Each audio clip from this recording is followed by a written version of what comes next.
Alright, so let's talk about somebody that you probably never heard about in school, but who deserves to be remembered because of the way that he used his art to fight slavery head on. Meet James Presley Ball, a black abolitionist who didn't just talk about freedom.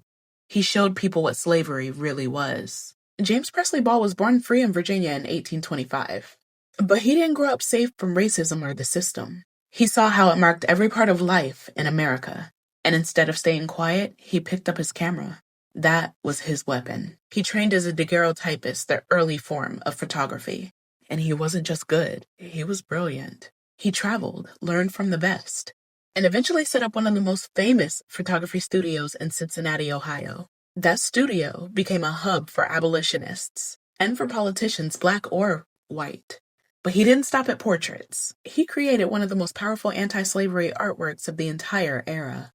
It was called Ball's Splendid Mammoth Pictorial Tour of the United States. Imagine a massive panoramic painting, 2,400 feet long, hand-painted scenes showing the brutal realities of slavery. Families being torn apart, whippings, slave auctions. It forced people to look at what they wanted to ignore. He toured it across the country. He charged admission, as he should. He used the profits to support the Underground Railroad and anti-slavery societies. He turned his art into direct action because he knew that you can't fight what you refuse to see, and he made sure that they saw it. And here's the part that people skip over. He ran a successful black-owned business at a time when free black men were supposed to remain poor, quiet, and invisible.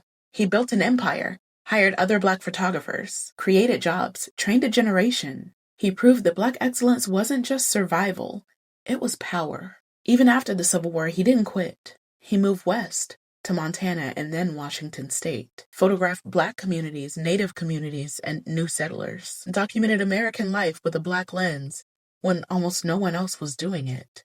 So yeah, when we talk about abolitionists, don't just think about speeches or chains being broken.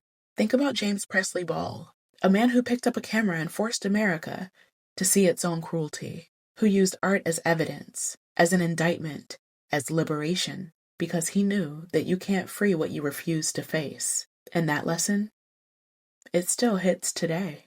Say his name, James Presley Ball.